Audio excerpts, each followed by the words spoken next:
Hello नमस्कार प्रणाम, कैसे हैं आप लोग। उम्मीद करते हैं कि आप लोग बहुत अच्छे होंगे। और मैं अभिषेक सिंह आप सबको एक बार फिर से वंडर्स के ऑफिशियल यूट्यूब चैनल पर हृदय से वेलकम करता हूं मेरे भाई। एक बार फिर से आप सबके लिए बहुत ही प्यारा सा सेशन लेकर के आ गया हूं। जैसा कि आप सभी ने थंबनेल में भी देखा होगा, एसएससी का ये मॉक थर्ड वाला सेशन है मेरे भाई। बहुत ही शानदार होने वाला है, बहुत ही मजेदार होने वाला है और बहुत ही जानदार होने वाला है। तो जहां से भी आप मुझे देख पा रहे, सुन पा रहे, पेन और कॉपी लेकर के हो जाइए तैयार, क्योंकि आज के इस मॉक का पहला क्वेश्चन आप सबके स्क्रीन पे लगने जा रहा है। अगर आप सभी इससे पहले जो मेरा फर्स्ट और सेकंड वाला वीडियो ऑलरेडी चैनल पे अपलोडेड है, अगर आपने नहीं देखा तो एक बार देख लीजिए। और अगर आप चाहते हैं बेहतर तैयारी करना मैथ्स के लिए या एसएससी के मैथ्स, चाहे किसी भी एग्जाम्स की बात करें, सीजीएल हो, सीएचएसएल हो, ये सीपीओ हो, एमटीएस हो, हर एक एग्जाम के लिए, तो हमारा ये सेशन देखना बिल्कुल भी आप इग्नोर नहीं कर सकते। समझ आ रही है बातें। बाकी करते हैं शुरुआत। पेन और कॉपी लेकर के हो जाइए तैयार और एक बार कमेंट में राधे राधे मेरे भाई लिख देना, जहां से भी आप देख पा रहे हो, सुन पा रहे हो। बाकी आज के प्रश्न, सबसे पहला प्रश्न आप सभी के स्क्रीन पे ये लग गया। पहला ही प्रश्न भाई एडवांस मैथ के ये आ गया तुम्हारा ज्योमेट्री से। ध्यान से देखो, बोला ये एबीसीडी एक चतुर्भुज है, तिर्यक एसी की लंबाई 24 सेंटीमीटर है। तिर्यक एसी पर शीर्ष बी और डी से खींची गई लंबवत रेखा का योग्य जो है मेरे भाई वो 10 सेंटीमीटर का है। तो चतुर्भुज का क्षेत्रफल क्या होगा। सबसे पहले तो एक बात समझिएगा, मैं आपको एक कॉन्सेप्ट को क्लियर कराना चाहता हूं मेरे भाई। मान लीजिए कि एक कोई क्वाड्रिलेटरल है एबीसीडी के रूप में, एबीसीडी के रूप में, ठीक है ना। हमने एक हमने एक डायगोनल ड्रॉ कर दिया और हमने इस डायगोनल पर बाकी जो दो अन्य शीर्ष हैं, इससे दो अन्य वर्टेक्स से हमने परपेंडिकुलर ड्रॉ कर दिया। मान लीजिए ये जो परपेंडिकुलर है इसका लेंथ P1 है और ये P2 है। तो मैं आपसे पूछ रहा हूं, तो बताओ इस पूरे का एरिया क्या होगा, क्वाड्रिलेटरल एबीसीडी का एरिया क्या होगा। तो एरिया निकालने के लिए आप कैसे निकालते हो, तो आप निकालते हो हाफ इंटू BD, BD मतलब diagonal, into some of length of perpendicular. तो इन दोनों को जोड़ के इसमें मल्टीप्लाई कर दीजिए, मतलब P1 प्लस P2। क्लियर है बात मेरे भाई। अब ये जो प्रश्न आपको देखने को मिल रहा है ये सेम इसी पैटर्न पे पूछा गया। बोला ये गया कि एबीसीडी एक चतुर्भुज है, जो हमें नहीं पता कौन सा चतुर्भुज है, मान लिया ये, ठीक है। अब इसमें मान लो ये ए है, ये बी है और ये सी है और ये डी है। अब इसमें बोला गया कि एसी, तिर्यक एसी की लंबाई 24 सेंटीमीटर है। भाई एसी जो है ये विकर्ण है और इसकी लेंथ दे रखी है। बाकी इन दोनों परपेंडिकुलर का सम बोला है कितना है, 10 सेंटीमीटर। बोला गया ना कि बी और डी से खींची गई लंबवत रेखाओं का योग्य जो है परपेंडिकुलर का जो सम है वो 10 सेंटीमीटर है। मान लीजिए कि एक परपेंडिकुलर डी से खींच दिया गया और दूसरा परपेंडिकुलर मेरे भाई बी से खींच दिया गया, तो इन दोनों का सम दे रखा है 10। तो इसका एरिया ऑफ क्वाड्रिलेटरल एबीसीडी क्या हो जाएगा, एबीसीडी तो अभी मैंने आपको बताया हाफ इंटू, अब इसका सम देखो ऑलरेडी दिया हुआ है तो यहाँ पे सीधे सीधे सम ले लेंगे 10, और इसके लेंथ भी ऑलरेडी दिया हुआ, डायगोनल दिया हुआ है। अब ये तुम कंफ्यूज मत हो जाना कि सर आपने तो बताया था ये वाला, लेकिन यहाँ पे तो खुद दिया है इसके बारे में। तो भाई ये हो या ये हो, कोई भी एक डायगोनल गिवन होना चाहिए, कोई भी एक डायगोनल, चाहे ये हो या फिर ये हो। बाकी अगर मान लीजिए ये गिवन है तो बाकी अन्य दो जो वर्टेक्स है उस वर्टेक्स से परपेंडिकुलर ड्रॉ किया जाएगा। अगर मान लीजिए कि हमारे पास ये वाला गिवन होता तो इन दोनों ही वर्टेक्स से परपेंडिकुलर ड्रॉ किया जाता। क्लियर है बात, उससे कोई दिक्कत वाली बात नहीं है। लेंथ ऑफ डायगोनल जो होगा कितना होगा, 24। अब इसको जब सॉल्व करेंगे तो कितना आ जाएगा, 2 से 12 बार में 12 गुणे 10 120। Option C is the correct answer, ठीक है ना। चलिएगा स्क्रीनशॉट लेते चलिएगा। दूसरा क्वेश्चन आप सभी के स्क्रीन पे, एक बर्तन में दूध पानी से 60% कम है, मिश्रण में x लीटर दूध जोड़ा जाता है तो दूध और पानी का अनुपात 3 और 5 हो जाता है। अब जब मिश्रण में y लीटर पानी निकाला जाता है तो यह अनुपात 7:10 हो जाता है। अब फिर से 30 लीटर दूध जोड़ा जाता है तो दूध और पानी का नया अनुपात 4:5 हो जाता है। तो x प्लस वाई की वैल्यू बताइए। देखो जब भी इस प्रकार के प्रश्न मेरे भाई आए तो आपको हमेशा नीचे से शुरुआत करना चाहिए, स्टार्ट फ्रॉम बॉटम। कैसे, ध्यान से समझिएगा। प्रश्न में यह बोला गया कि एक बर्तन में दूध और पानी, मिल्क एंड वाटर, मिल्क कितना है भाई, तो दूध जो है पानी से 60% कम है। अगर 60% की फ्रैक्शन की बात करूं तो 20 से 3 बार में, 20 से 5 बार में कितना हो जाएगा, 3/5। अब हम ये थोड़ी देर के लिए मान लें कि वाटर अगर 5 है तो प्रत्येक 5 पर 3 कम है, तो ये कितना हो जाएगा 2, मतलब मिल्क एंड वाटर का रेशियो कितना हो जाएगा 2 और 5। अब ऐसा बोला गया कि जब मिश्रण से x लीटर दूध जोड़ा जाए, भाई अगर हमने मिश्रण में क्या कर दिया, मिल्क को जोड़ दिया, कितना जोड़ा, x लीटर, तो ऐसा बोला गया कि जोड़ने के बाद यह दूध और पानी का अनुपात है वो कितना हो जाएगा 3:5, 3:5। इस चीज को बहुत ध्यान से समझिएगा। फिर इसके बाद जब मिश्रण से y लीटर पानी निकाला जाता है, भाई अब यहाँ पे मिश्रण से हम क्या कर रहे हैं, y लीटर पानी निकाल रहे हैं, वाटर की ये रेशियो चल रही है। अब यहां से हमने क्या कर लिया, पानी निकाल दिया, मतलब माइनस कर दिया y लीटर। तो ऐसा बोला गया कि पानी निकालने के बाद जो यह अनुपात है वो 7:10 हो जा रहा है, 7:10 हो जा रहा है। और फिर से एक प्रोसेस और किया गया, अब फिर से 30 लीटर दूध जोड़ा जाता है, तो दूध और पानी का नया अनुपात 4:5 हो रहा है।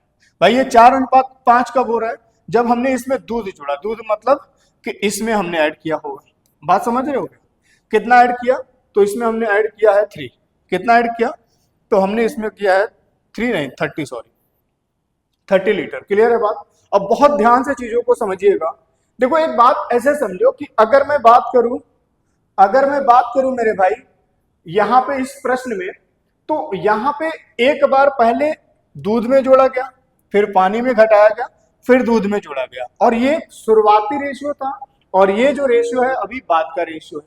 क्लियर है बात या नहीं, मतलब ये फाइनल स्टेज, ये तीनों स्टेप करने के बाद ये रेशियो बन रहा है। तो इस प्रकार के जब भी प्रश्न आए आप हमेशा शुरुआत करें नीचे से। अब करना कैसे है, इससे पहले क्या हुआ है भूल जाइए। अब आप मुझे एक बात बताइए कि अगर हमने यहाँ 30 लीटर दूध में जोड़ा है, तो पानी की स्थिति दोनों केस में सेम होनी चाहिए, जो कि है नहीं, तो हमने यहाँ सेम करने के लिए 2 से मल्टीप्लाई कर दिया, इधर भी 2 से मल्टीप्लाई किया, तो हमें पता चला कि दूध जोड़ने से पहले कितना था रेशियो के अकॉर्डिंग 7, जोड़ने के बाद कितना हो गया 8, तो कितना जुड़ गया, रेशियो के अकॉर्डिंग 1 जुड़ा, 1 की वैल्यू 30। अब 1 की वैल्यू 30 है, तो इसका मतलब कि 7 की वैल्यू कितना हो जाएगा 210 लीटर। अब अगर 1 की वैल्यू 30 है, तो 10 की वैल्यू कितना हो जाएगा, तो आप बोलेंगे सर 300, कोई दिक्कत है, हाँ ठीक है 300।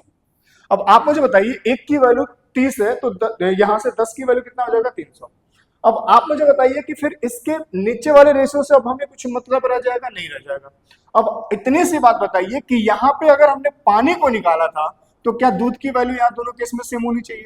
अगर दोनों केस में सेम होनी चाहिए, तो आप मुझे बताइए कि क्या किसी भी एंगल से सेम दिख रहा है। यहाँ पे दूध कितना है, यहाँ पे दूध 210 है, तो यहाँ भी 210 होना चाहिए।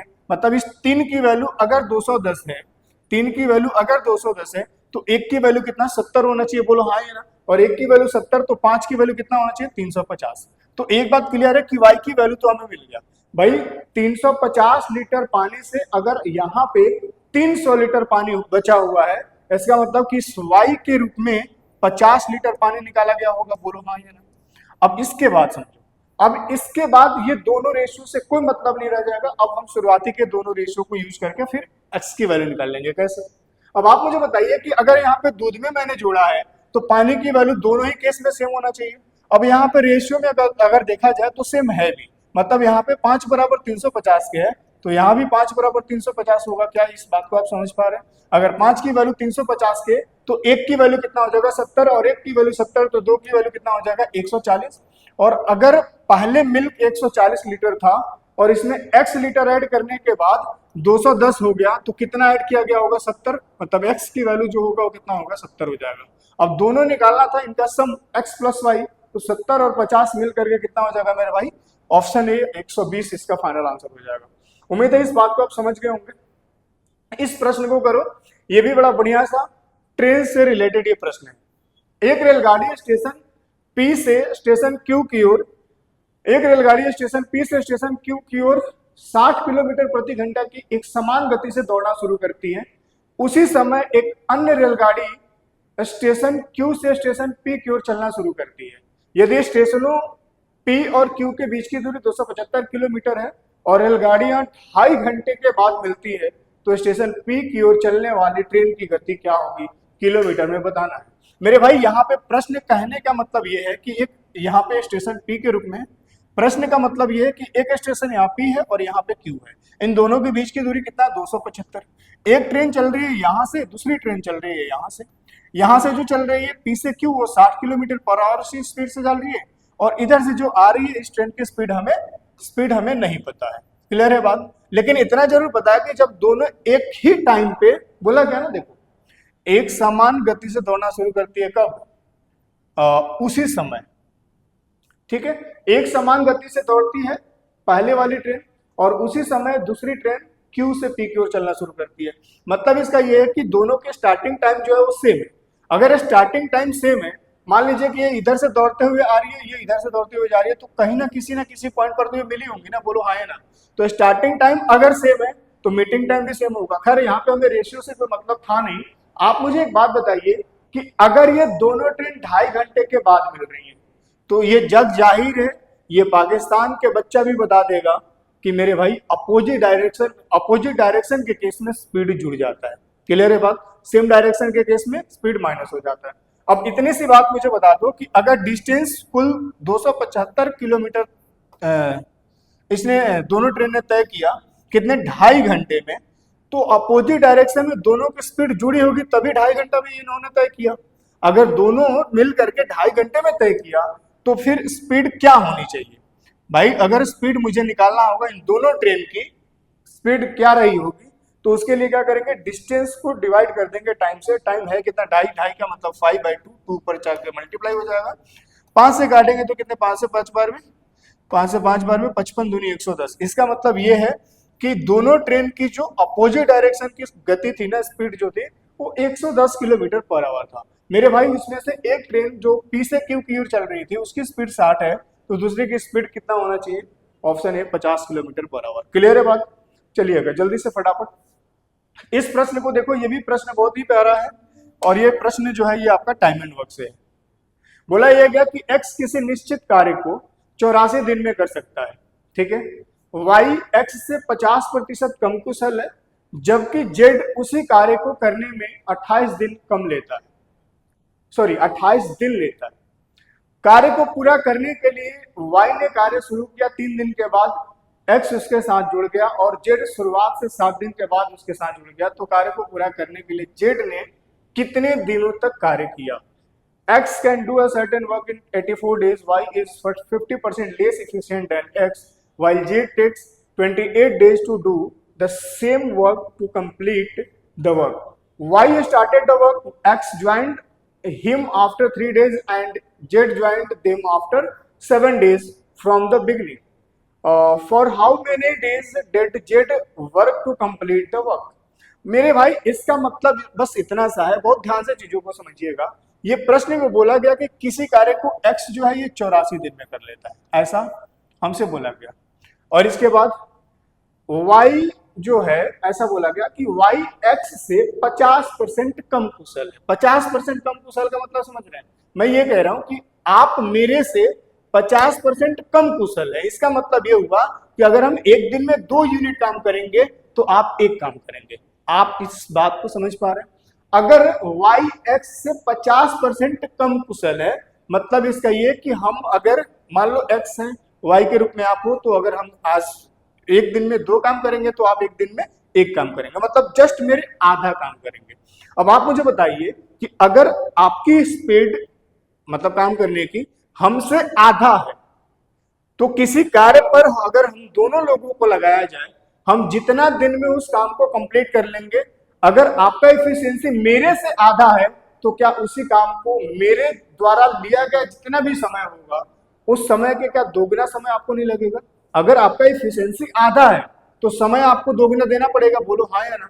क्यों देना पड़ेगा? क्योंकि हम 2 काम अगर एक दिन में करेंगे तो आप 2 दिन में कितना काम करेंगे? 2 काम करेंगे। सॉरी, अगर 2 काम, माफ करिएगा, अगर 2 काम हम एक दिन में करेंगे तो आप एक दिन में 1 काम करेंगे। अगर एक दिन में 1 काम, हम एक दिन में 2 काम, तो आपको उस 2 काम करने के लिए आपको 2 दिन का समय देना पड़ेगा। हमने एक ही दिन में कर लिया तो आपको दोगुना समय देना पड़ेगा। क्लियर है बात? अब आप मुझे इस बात को बताइए कि अगर x ने 84 दिन में कोई काम कर लिया तो y ने कितना किया होगा? 168। क्या इस बात को समझ आ रही है? यहाँ पे अगर x ने किसी काम को 84 दिन में कर लिया तो y कितने में किया होगा? 168। और z के लिए तो बोला ही गया था कि z जो है उस काम को 28 दिन में कर लेगा। अब इतनी सी बात मुझे बता दो कि मेरे भाई टोटल वर्क जो होगा वो कितना होगा, 168 टोटल वर्क, मतलब एलसीएम कितना आएगा, 168। 168 ये 2 बार में काट देगा, ये 1 बार में काटेगा और ये 6 बार में काटेगा। अब इतनी सी बात बता दो कि ऐसा बोला गया कि कार्य को पूरा करने के लिए वाई ने कार्य शुरू किया, लेकिन 3 दिन के बाद एक्स उसके साथ जुड़ गया। अब ये बताइए कि कार्य यहां वाई शुरू करता है, भाई यहां से यहां तक 3 दिन तक तो कम से कम ये वाई ने काम किया होगा, बोलो हाँ या ना। अगर एक दिन में एक काम कर रहा है तो 3 दिन में कितना करेगा, 3 × 1, 3 काम कर लेगा, बोलो कोई दिक्कत है किसी को। अब 3 दिन के बाद यहाँ पे y के साथ में x भी जुड़ जाता है, बहुत ध्यान से समझना। तो इसका मतलब ये कि अब जो यहां से आगे की ओर बढ़ेंगे ये, अब आप मुझे बताइए कि y के साथ में अगर x भी जुड़ जाएगा तो दोनों मिलकर के एक दिन में कितना काम करेंगे, दोनों मिलकर के एक दिन में 3 काम करेंगे। अब ऐसा बोला गया प्रश्न में, और जेड जो है शुरुआत से 7 दिन के बाद उनके साथ जुड़ा। एक बात बताइए, यहां से यहां तक, शुरुआत से यहां तक कुल 3 दिन का समय है, और जेड कहां जुड़ता है, तो शुरुआत से 7 दिन बाद, कितने दिन बाद, 7 दिन बाद, 7 डेज आफ्टर। तो इसका मतलब यह है कि 7 में से अगर देखा जाए, इस 7 में से अगर हम 3 दिन को माइनस कर दें तो क्या इस बात को, क्योंकि 3 दिन वाई अकेले किया था ना, तो क्या इस बात को मैं कह सकता हूं कि y और x मिल करके कुल 4 दिन काम किए होंगे, और एक दिन में 3, तो 4 दिन में कितना, 12 काम किए होंगे, बोलो हाँ या ना। अब इसके बाद फिर यहाँ पे y और x के साथ में अब z भी आ गया होगा। इसका मतलब ये है कि अब यहां से आगे जो भी काम बचा होगा वो तीनों मिल करके करेंगे। क्या इस बात को समझ रहे भाई, शुरुआती के 7 दिन बाद z आया है, इसका मतलब ये कि 3 दिन तक अगर ये y अकेले किया है, इसका मतलब कि y और x मिल करके कुल कितने दिन काम किए होंगे, 4 ही दिन तो काम किए होंगे, बोलो हाँ या ना। 4 दिन में 12 काम कर लिया। तो अगर देखा जाए जब ये तीनों एक साथ काम शुरू कर रहे हैं तो कहां से कर रहे होंगे, यहां से। इससे पहले कितना काम हो गया, 12 काम यहाँ पे, 3 काम यहाँ पे, 12 और 3 कितना, 15। 15 अगर माइनस कर दिया जाए तो बचेगा कितना, 3, 5, 1, 153 काम बचा होगा। और 153 काम जब बचा होगा, 153 काम जब बचा होगा तो ये तीनों अब यहां से एक साथ काम करना शुरू करते हैं। तो आप मुझे बताइए कि जब तीनों एक साथ काम करना शुरू करेंगे तो एक दिन में कितना करेंगे, 6, 2, 8 और 1, 9, और एक दिन में 9, तो 153 काम कितने दिन में कर लेंगे, 17 दिन में कर लेंगे। इसका मतलब ये है कि जेड जो होगा वो कुल कितने दिन का समय दिया होगा, 17 दिन का समय दिया होगा। Option A is the correct answer. अगला प्रश्न, एक परीक्षा में, ये तो नोट ही कर लो, बार बार प्रश्न आता है मेरे भाई एवरेज से, ठीक है। और एक बात मैं बता दूं कि इसमें या जितने भी हम आगे मॉक लेके आने वाले हैं, इससे पहले जो कराया है आपके एग्जाम के लिए, हर एक एग्जाम के लिए बहुत बहुत इंपॉर्टेंट है, तो इसको अच्छे से प्रैक्टिस जरूर कर लेना, ठीक है। एक परीक्षा में कक्षा के 25 छात्रों के औसत अंकों का औसत 19 था, बहुत ध्यान से समझना। एक परीक्षा में ऐसा बोला गया कि क्लास में कुल 25 छात्र थे, और इसमें से जो एवरेज इनका निकल करके आया, कितना आया, 19 आया, एवरेज अंक, एवरेज मार्क्स, ठीक है। शिक्षक ने महसूस किया कि वह 2 छात्रों के अंक जो है ना, 14 और 15 के बजाय गलती से 18 और 19 लिख गया। मतलब कि इसमें 2 छात्र ऐसे थे जो 14 और 15 के जगह पे उसने 18 और 19 ले लिया। अब आप मुझे बताइए कि ये एवरेज 25 छात्रों का 19 तब था मेरे भाई जब इसमें से 2 छात्र जिनका 14 और 15 अंक लेना चाहिए था, लेकिन वहां पे लिया कितना गया, 18 और 19। तो अगर देखा जाए तो इसमें कितना बढ़ा करके लिया गया, 8, इसमें कितना बढ़ा करके लिया गया मेरे भाई, तो यहाँ, अरे यार 8 कहाँ, 4 ना, माफ करना भाई, 1 मिनट, इसमें कितना बढ़ा करके लिया गया, 4, और इसमें कितना बढ़ा करके लिया गया, 4। तो अगर दोनों में देखा जाए तो कुल कितना बढ़ा करके लिया गया, 8 लिया गया। इसका मतलब ये है कि ये पूरा हम 100% श्योर कह सकते हैं कि इस 25 छात्रों के औसत अंक 19 तब थे जब इसमें से 2 छात्र ऐसे थे जिनके मार्क्स जितना लेना चाहिए था उतना ना लेकर के 8 अधिक लिया गया, बोलो हाँ या ना। अगर 8 अधिक लिया गया तो तुम सच बताओ कि क्या उनके एवरेज भी बढ़ के नहीं आया होगा? जो एक्चुअल एवरेज आना चाहिए था उससे बढ़ के आया होगा। तो एक्चुअल एवरेज कितना होगा मेरे भाई? अगर 8 बढ़ करके आया है, समझना बात, 8 बढ़ करके लिया गया, तो जब एवरेज कैलकुलेट करते हैं हम लोग, एवरेज जब कैलकुलेट करते हैं तो हम लोग नंबर ऑफ ऑब्जर्वेशन से डिवाइड करते हैं। तो आप मुझे बताइए कि अगर इसके सम में हमने 8 बढ़ा करके लिया तो औसत में कितना बढ़ा करके लिए होंगे भाई? तो 25 से डिवाइड कर देंगे, बोलो हाँ या ना। इसका मतलब यह है कि अगर मैं 8 को 25 से डिवाइड करूंगा तो देखो एक बात समझना, अब यहाँ पे ज्यादा कैलकुलेटिव करने की कोई आवश्यकता नहीं है, कोई भी आवश्यकता नहीं है। एक बात क्लियर है कि अगर यहाँ 25 के जगह पे 24 होता तो 8 3 के 24 हो जाता, मतलब 1/3 हो जाता, बात समझना। और 1/3 का मतलब ये हुआ, 1/3 का मतलब कि यहाँ से जो रिजल्ट आएगा 0.33 आएगा, बोलो हाँ। इतनी सी बात समझ रहे हो?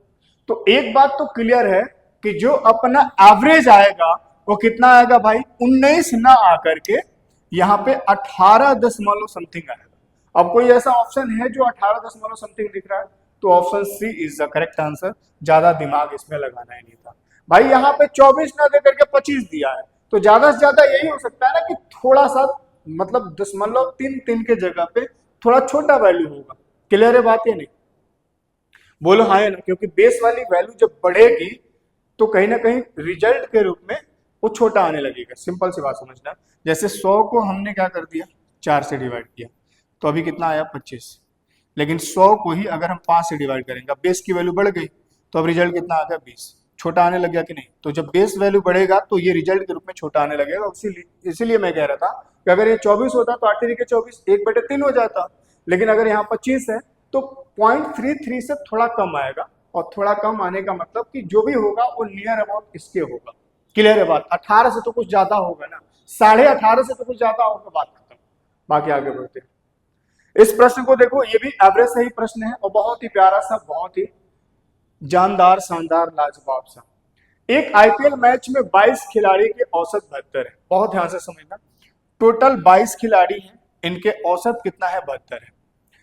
इन 22 खिलाड़ियों में से 10 खिलाड़ियों का औसत जो है, 10 खिलाड़ियों का औसत जो है वो कितना है? 80 है।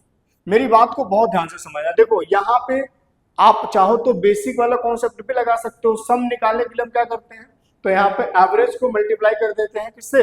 एवरेज को मल्टीप्लाई कर देंगे नंबर ऑफ ऑब्जर्वेशन से, ठीक है। यहाँ पे अगर भाई एवरेज निकालने का तरीका क्या होता है? एवरेज बराबर sum divide by number of observation. अब मुझे सम निकालना होगा तो सम निकालने के लिए एवरेज को मल्टीप्लाई कर देंगे किससे? नंबर ऑफ ऑब्जर्वेशन से। तो एक तो तरीका इसका ये भी था, लेकिन मैं वैसे नहीं आपको सलाह दूंगा, क्योंकि अगर मान लो कि यहीं पे ही कैलकुलेटिव बनेगा, अगर थोड़ा ही ये डाटा जो है पॉइंट पे दे दिया तो मामला और बिगड़ सकता है। इसलिए यहाँ पे डिविएशन वाला method one of the best method होगा। कैसे करेंगे? ध्यान से देखो भाई, पूरे अगर खिलाड़ियों का औसत देखा जाए तो 72 था, लेकिन इसमें से 10 खिलाड़ी, पहले 10 खिलाड़ी जो है उसके एवरेज स्कोर कितना था? 80 था।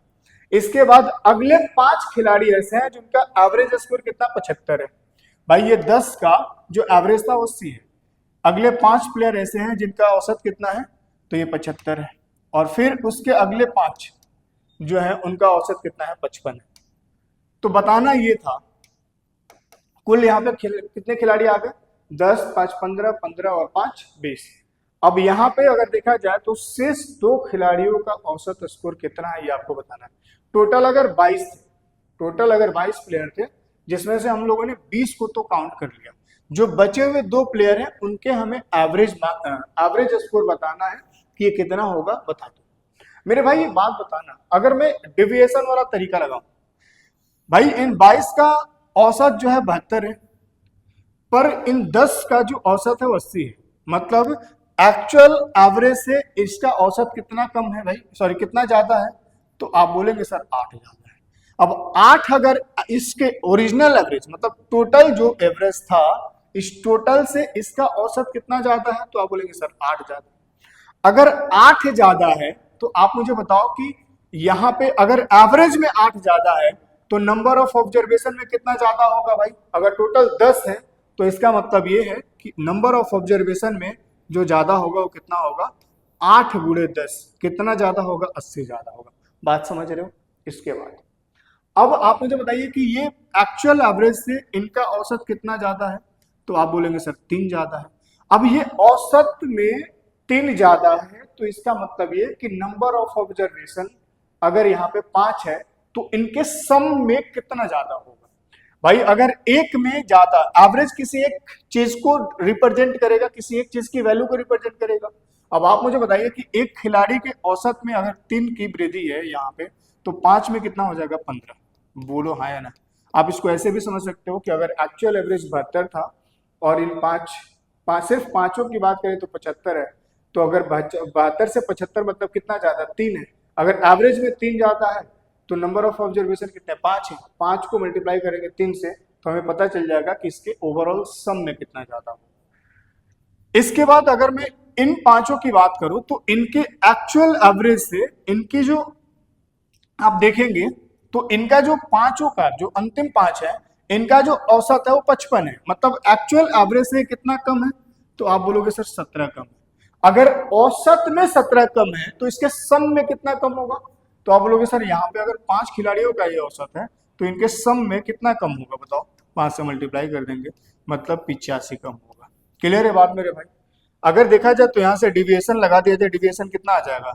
80 और 15 95, और 95 में अगर हम 85 माइनस कर दें तो इसका मतलब ये कि 10 जो है हमारा ये पॉजिटिव वैल्यू निकल करके आएगा। अब इस बात को समझना, इस बात को आप समझना। जो बचे हुए यहाँ पे 2 शेष खिलाड़ियों का औसत स्कोर बताना है। अब एक बात बताइए, इस 2 की अगर मैं बात करूं तो ये जो 2 है, क्या इस 22 खिलाड़ियों में ये भी थे या नहीं थे? अगर 22 खिलाड़ियों का औसत 72 है, औसत 72 है, तो क्या इस बात को मैं कह सकता हूं कि इस 22 खिलाड़ियों में इन दोनों को भी काउंट किया गया होगा? अगर इन दोनों को काउंट किया गया होगा और 22 खिलाड़ियों का औसत 72 मेंटेन रखना है, इसका मतलब यह है कि इन दोनों ही प्लेयर का जो एवरेज होना चाहिए वो कम से कम तो 72 होना चाहिए।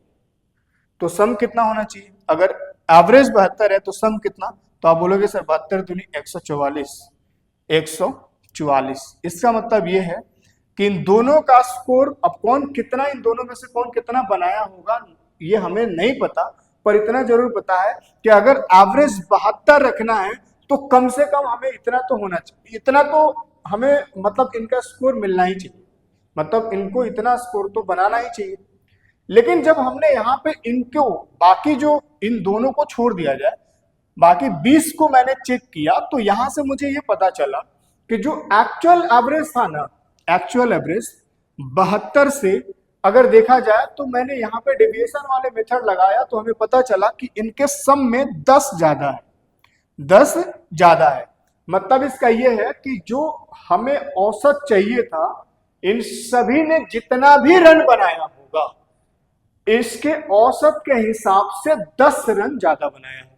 अगर 10 रन ज्यादा बनाया है तो इसका मतलब ये कि इनको 72 का एवरेज मेंटेन करने के लिए 144 चाहिए था। तो मुझे भाई अगर ये 144 ना बना करके 10 कम भी बनाते, मतलब 134 भी बनाते, तो क्या एवरेज 72 मेंटेन हो जाता कि नहीं? अब मैं ऐसा इसलिए कह रहा हूं क्योंकि ये सभी मिल करके 10 यहाँ पे ऑलरेडी एक्स्ट्रा बना चुके हैं। अब अगर ये 10 एक्स्ट्रा बनाए हैं तो एवरेज का तो यही कॉन्सेप्ट होता है कि जो कम है उसमें प्लस कर दो, जो बड़ा है उसमें माइनस कर दो। तो भाई यहाँ पे एवरेज से इनकी टोटल सम अगर देखा जाए तो 10 ज्यादा था, तो इन सभी से मैंने 10 हटा दिया और ये 10 ला करके इनमें क्या कर दिया? जोड़ दिया। तो एवरेज आ गया कितना? 72, 72। तो उसके लिए अब आप मुझे बताओ कि कम से कम 144 चाहिए ही चाहिए था, लेकिन अगर इधर 10 अंक ज्यादा बना है तो 10 इधर कम भी बनता तब भी ये 72 हो जाता, 72 का एवरेज हो जाता। मतलब कि इन दोनों का जो स्कोर का सम होना चाहिए कितना होना चाहिए? 134। और 134 का मतलब कि अगर एवरेज में वैल्यू बताना है तो 134 को अगर 2 से डिवाइड कर दें तो मेरे भाई कितना हो जाएगा? 67। Option D is the correct answer. ठीक है, चलिएगा इस प्रश्न को देखो। ये भी प्रश्न है कुछ नहीं, हलवा है, आपको परेशान करने की कोशिश किया गया है। एक मोबाइल जिसका विक्रय मूल्य कितना है? 7500। विक्रय मूल्य का मतलब मेरे भाई सेलिंग प्राइस, ठीक है। अब ऐसा बोला गया कि 50% के लाभ पर बेचा जाता है। अब आप मुझे बताइए कि अगर कोई भी आर्टिकल जब प्रॉफिट पे बेचा जाएगा तो कहीं ना कहीं आप मुझे ये बताओ कि ये जो प्रॉफिट होता है वो किसके रिस्पेक्ट में, सीपी के रिस्पेक्ट में। 50% का फ्रैक्शन 1/2, इसका मतलब कि सीपी अगर 2 रहा होगा तो इसका प्रॉफिट कितना, 1 है। तो आप इतनी सी बात बताइए कि सीपी अगर 2 है, 1 के प्रॉफिट लेकर के बेचा गया तो कितने में बेचा गया होगा, 3 में। अब 3 की वैल्यू यहाँ पे कितना दे रखा है, 7500, तो 1 की वैल्यू कितना होगा, 2500, और 1 की वैल्यू 2500, तो 2 की वैल्यू कितना हो जाएगा, 5000। मतलब इसका ये है कि ये इस आर्टिकल का सीपी आ गया। क्लियर है बात। अब ऐसा बोला गया है, बोला ये गया कि एक ग्राहक सेल्समैन से कुछ छूट लेता है, ठीक है भाई, लेकिन सेल्समैन को यह सख्त हिदायत दी गई थी कि वो 35% लाभ से कम पर मोबाइल नहीं बेचेगा। उसको, उस सेल्समैन को ये बोला गया था कि चाहे कुछ भी हो जाए, तुम 35%, तुम्हें जितना छूट देना वो दे दो, लेकिन इस बात को ध्यान रहे कि प्रॉफिट अपना 35% से कम किसी सिचुएशन में नहीं होना चाहिए। तो उसने बोला ठीक है जी, तो 35% लाभ से कम पर मोबाइल ना बेचे।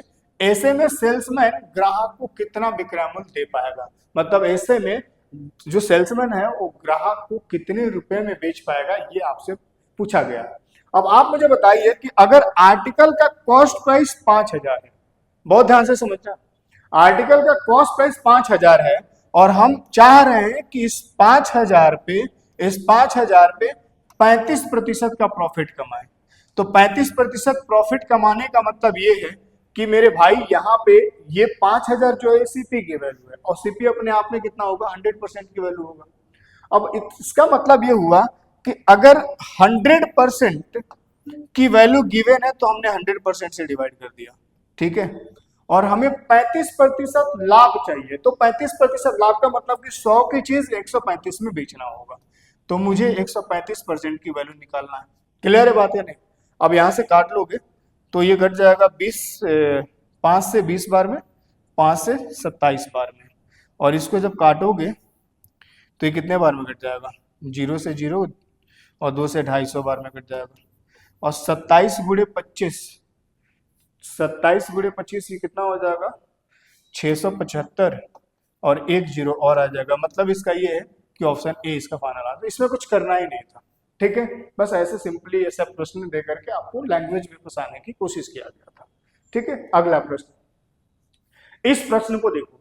ये प्रश्न जो है मेरे भाई एकदम जहर वाला है, वाकई ये प्रश्न जो है ये जहर वाला है। और इस प्रकार के अगर कभी भी आपके प्रश्न एग्जाम में आते हैं तो मैं आपको सलाह दूंगा कि ऐसे प्रश्न को पहले तो इग्नोर करो, ज्यादा होशियार बनने के चक्कर में मत पड़ना, ऐसे प्रश्न को इग्नोर करो। ये एग्जाम में छोड़ने वाले मेरे भाई प्रश्न होते हैं, आपको बता दो।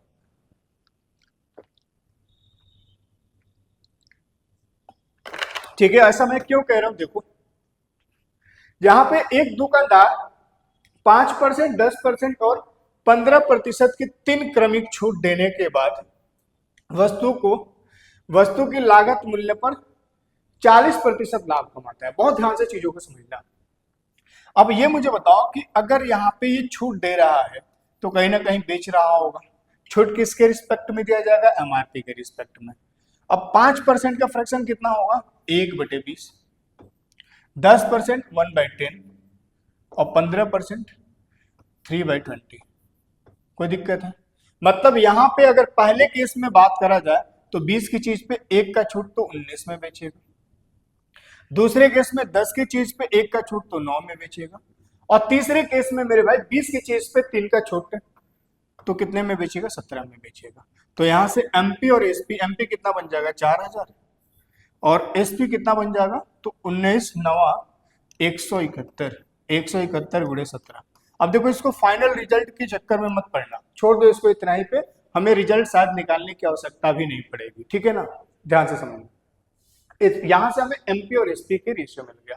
अब ऐसा बोला गया कि अगर इसने 3 क्रमिक छूट दिया था तो इसको लागत मूल्य पर 40% का लाभ प्राप्त हुआ था। अब आप मुझे बताइए कि अगर लाभ प्राप्त होगा तो मेरे भाई लाभ किसके रिस्पेक्ट में मिलता है, सीपी के रिस्पेक्ट में, और 40% का जो फ्रैक्शन होगा वो कितना होगा 2/5। इसका मतलब हम ये कह सकते हैं कि सीपी अगर 5 है अपना, तो 5 की चीज पर 2 का प्रॉफिट हो गया, मतलब एसपी कितना है 7।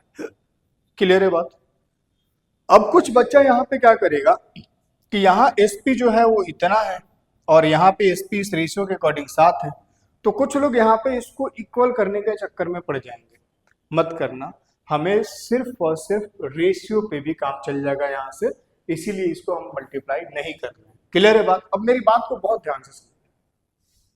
इसके बाद अब तुम एक बात बताओ, हमें देखो पूछा ये गया कि अगर यह दुकानदार केवल 2 ही डिस्काउंट देता तो उसको कितने प्रतिशत का लाभ होगा या होता, ये आपको बताना था। तो एक बात तो क्लियर है कि अगर हमें प्रॉफिट चाहिए तो मुझे सीपी की वैल्यू चाहिए होगा, सीपी हमें हर हाल में चाहिए होगा।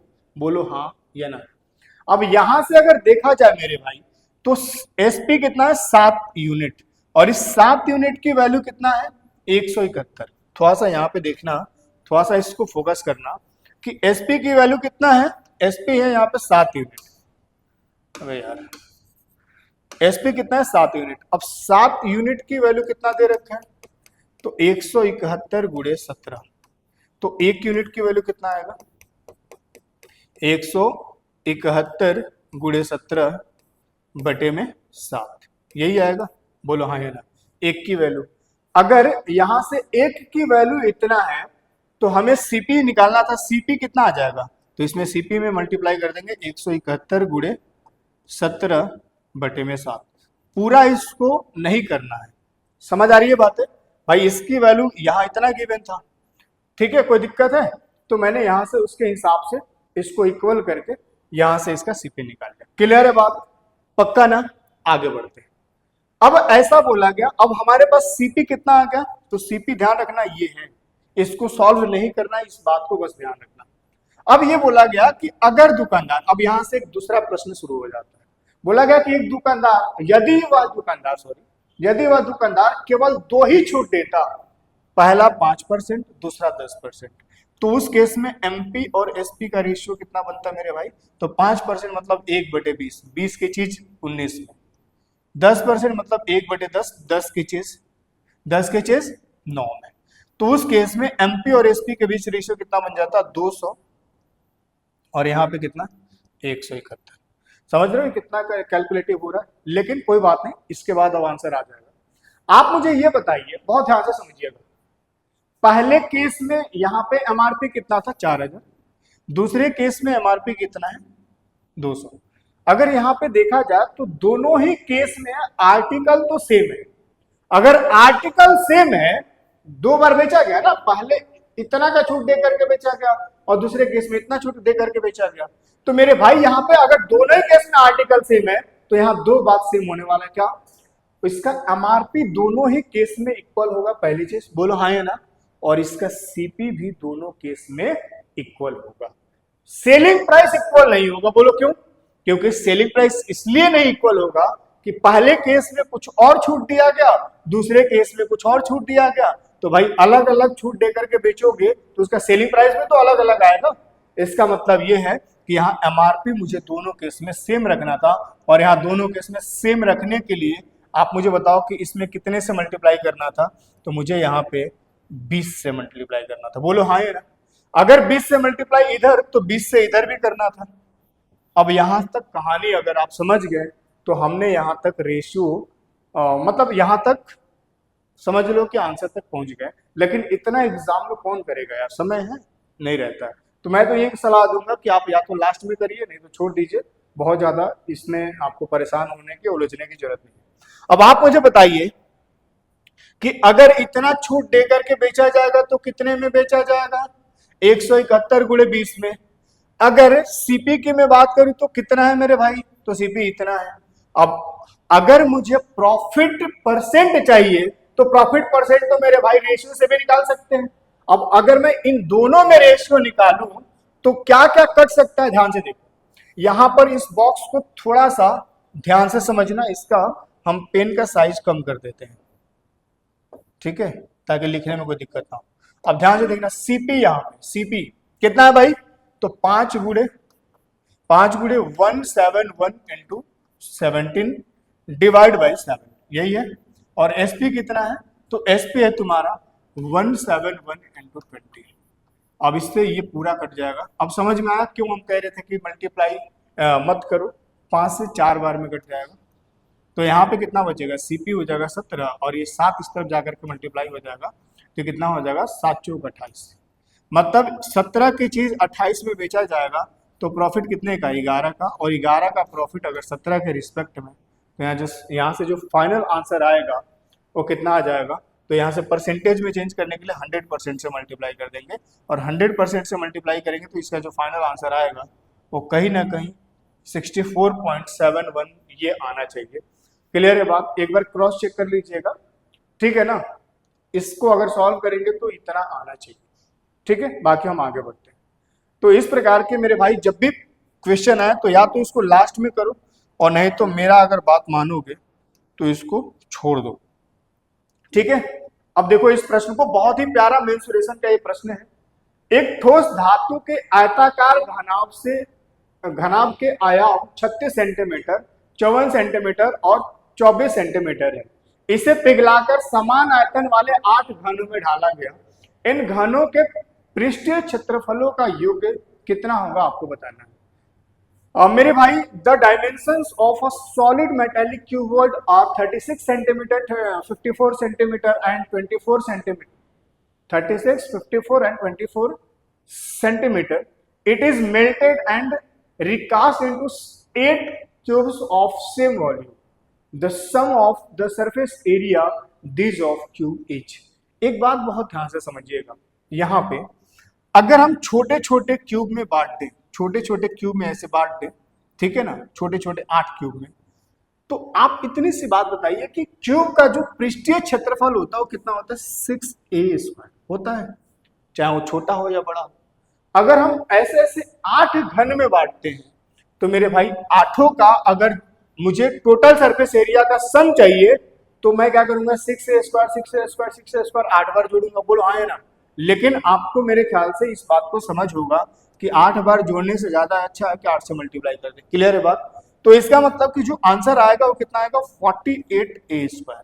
अब a क्या है, तो यहाँ इस छोटे वाले क्यूब का जो छोटे वाले क्यूब में जो हम ढाल रहे हैं उसका ये साइड है। अब कैसे पता चलेगा, तो ये पता चलेगा आपको यहाँ से।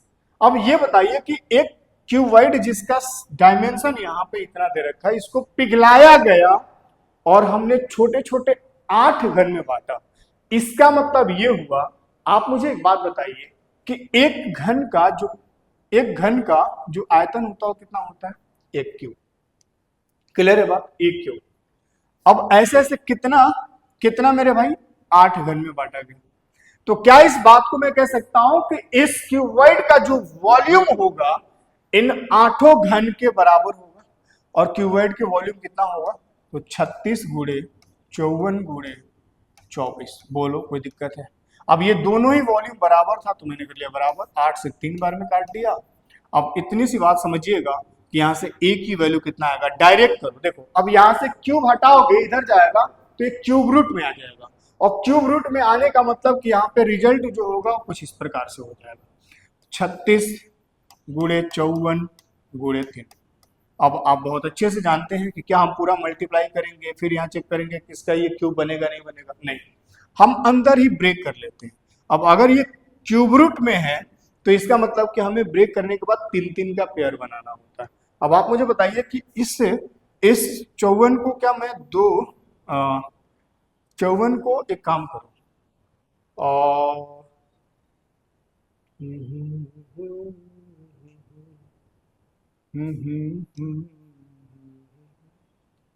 36, 54, 24, 1 मिनट भाई, 8 में बांटा गया ना,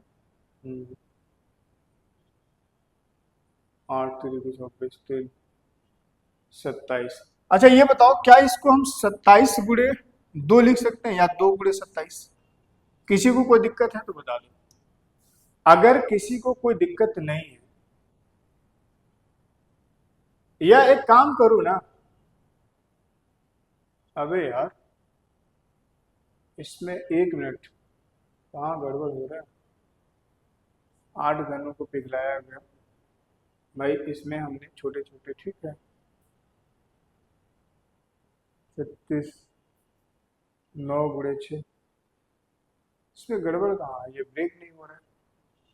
1 मिनट भाई, ठीक है, 1 मिनट देख ले थोड़ा, इसमें कहीं कुछ छूटा तो नहीं है। 36, 54, 24, 36, 54, 24 और 8 घनों में काटा गया तो मैंने 8 से डिवाइड कर दिया, 8 के दिखे 24, और यहाँ पे ये हो जाएगा तुम्हारा 9।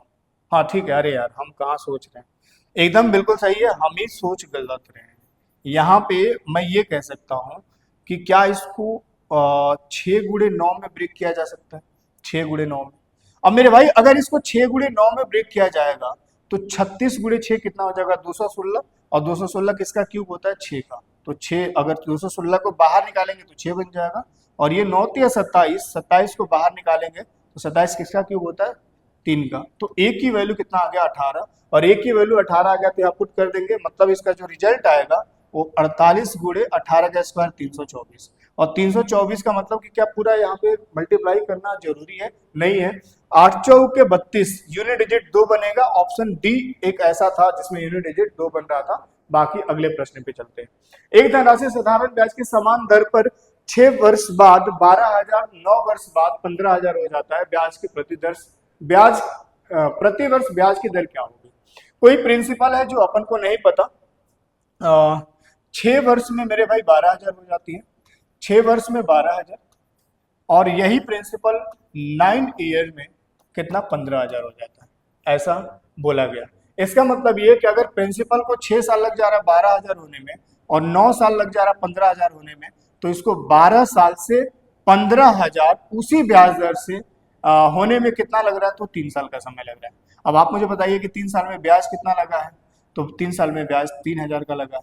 अब 3 साल में ब्याज अगर 3,000 का है, 3 ईयर में ब्याज 3,000, 3,000 का है, तो 1 साल का ब्याज कितना हो जाएगा, तो 1 साल का ब्याज मेरे भाई 1,000 होगा। अब हमें पर एनम रेट निकालना है, तो पर एनम रेट तभी निकाल पाएंगे जब आप 1 साल का ब्याज निकालेंगे, 1 साल का ब्याज निकल गया। अब ये ब्याज मिल किस पे रहा, प्रिंसिपल पे, तो प्रिंसिपल भी चाहिए। अब आप मुझे बताइए कि अगर ये प्रिंसिपल किसी ब्याज दर पर 6 साल में 12,000 हुआ है, तो 6 साल में कुछ ना कुछ साधारण ब्याज भी लगा होगा कि नहीं।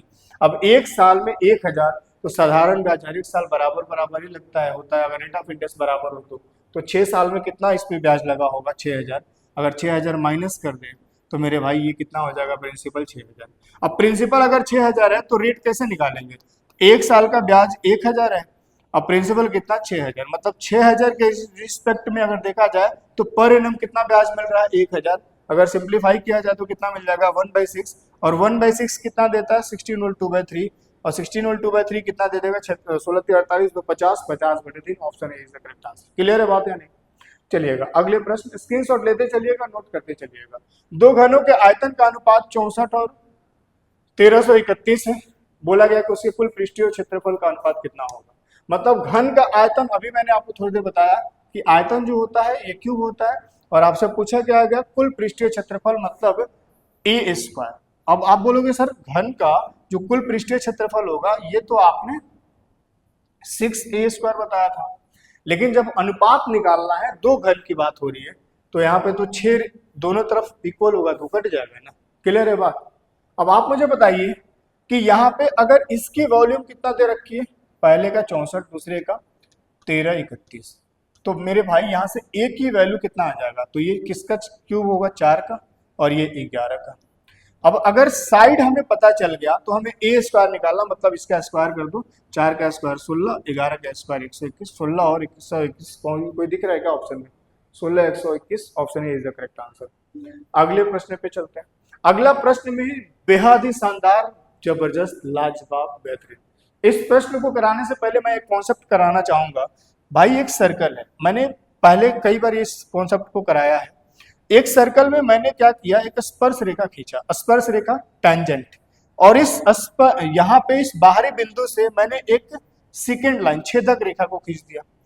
आप मुझे बताइए कि अगर ये वाला पॉइंट P है, ये A है और ये B है, और मान लो इस पॉइंट को हमने मान लिया T, तो अगर मुझे PT निकालना होगा तो हम कैसे बताए थे, स्क्वायर रूट ऑफ एक बार पूरा मतलब PB, और एक बार बाहर वाला मतलब PA, यही निकालने बताया था।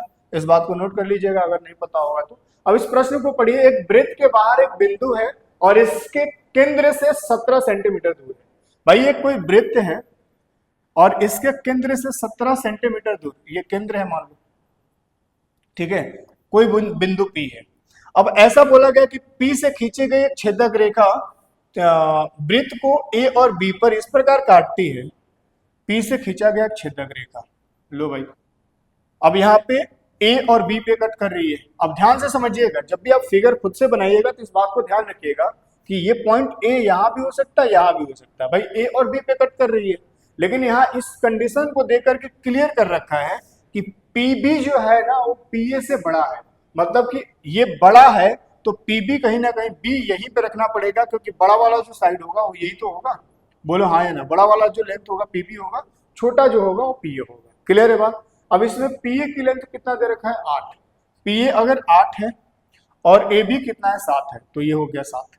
अब आप मुझे एक बात बताइएगा, थोड़ा सा इधर फोकस करिएगा मेरे भाई, अगर मैं यहां से एक टेंजेंट को ड्रॉ कर दूं, टेंजेंट स्पर्श रेखा, और इस पॉइंट का नाम दूं T और सेंटर है अपना O, मैं इसको मिला दूं, थोड़ा थोड़ा ध्यान से समझिएगा, यहां से यहां तक का जो लेंथ है वो 17 पहले से दे रखा है, बहुत ध्यान से समझिएगा।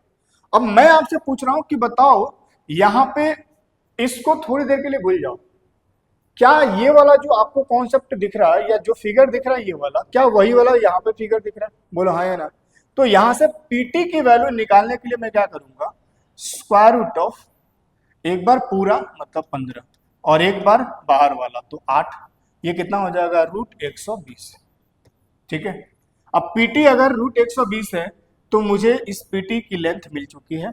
अब अगर मैं यहां से एक बात और क्लियर कर दूं कि अगर ये सर्कल है, इसमें हम एक टेंजेंट ड्रॉ करते हैं, सेंटर से जब इस टेंजेंट पॉइंट को मिलाते हैं तो ये 90 डिग्री पे मिलती है, मतलब यहां से 90 डिग्री बन रहा होगा। अगर ये 90 डिग्री बन रहा है तो ट्रायंगल, इन ट्रायंगल ओपीटी देखना, ओपीटी, ओपीटी में देखो क्या ये एक राइट एंगल ट्रायंगल बन रहा है, अगर ये राइट एंगल ट्रायंगल बन रहा है तो इसका हाइपोटेनस ये वाला बनेगा, जो कि ऑलरेडी पता था, एक साइड हमें ये भी पता है।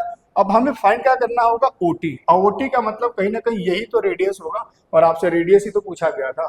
तो अगर हमें आर की वैल्यू चाहिए तो हम कैसे करेंगे, स्क्वायर रूट ऑफ हाइपोटेनस का स्क्वायर मतलब 289 माइनस इसका स्क्वायर करेंगे, इसका साइड कितना है, रूट 180 120, तो इसका स्क्वायर करेंगे तो रूट हट जाएगा 120। अब आप मुझे बताओ 289 में 120 माइनस करोगे 169 आ जाएगा, 169 किसका स्क्वायर होता है मेरे भाई, तो 13 का होता है। यही इस प्रश्न का उत्तर हो जाएगा, option A is the correct answer. बाकी अगले प्रश्न पे चलते हैं। ये भी प्रश्न बहुत ही लाजवाब, शानदार, जबरदस्त। इस प्रश्न को देखो, प्रश्न को पढ़ो और समझो।